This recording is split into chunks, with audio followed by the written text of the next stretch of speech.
Hey everybody, it's Shelley again.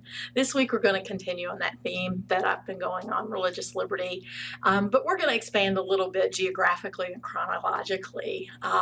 Some of these may be a bit of a surprise. The first article is Puritans, Godly Diversity, and Religious Liberty in Civil War England.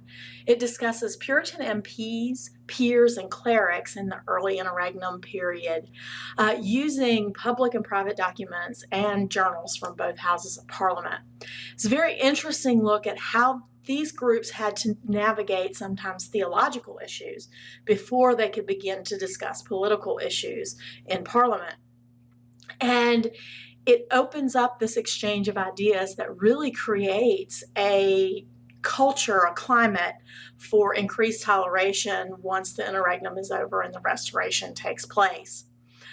In the second article, Catholics, Protestants, and the Tortured Path to Religious Liberty, it covers the Catholic view on religious liberty from the earliest days when it's discussed, mainly during the Reformation, all the way into the 20th century. Until Vatican II, Catholics absolutely did not recognize any form of religious pluralism. But with Vatican II and the Declaration of Religious Freedom, they embrace ecumenism and facilitate church disestablishment in many areas of the world. The author notes some ironies here. His theologians are actually noticing one of the warnings that we heard in many discussions on church disestablishment that will create religious apathy, and they're noticing that. And what they call for as a result of that is for Christianity to, quote, become the hegemonic force in society. And so this religious liberty they fought so long, actually they want to use now to facilitate a stronger Christian force in society. The book I looked at is called City of Gods, Religious Freedom, Immigration, and Pluralism in Flushing, Queens. Yes, I said Flushing, Queens. The author claims that locally Flushing, Queens is known as the birthplace of religious freedom. I really think he means religious pluralism because after looking at his work, this is one of the most religiously diverse places that I have ever looked at. The book covers the history of Flushing, Queens from colonial times until the 21st century.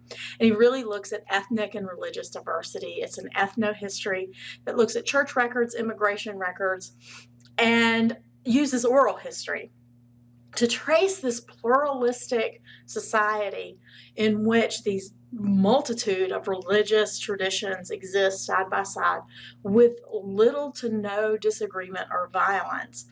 And it's one of those things that can really be valuable to show how codified religious liberty can actually exist, even though it existed in Flushing, Queens before religious liberty was codified. Is a very interesting look at this whole idea of what religious liberty means.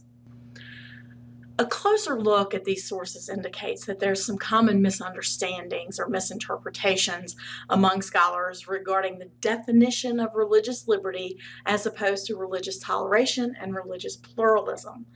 Although this type of semantic confusion doesn't always create issues, repetition of this misplaced interchangeability of the words generates a popular notion about the past that's so inaccurate as to detract from the achievements of the founding generation and the unique place that the Virginia Statute of Religious Freedom and the First Amendment to the Bill of Rights have in history.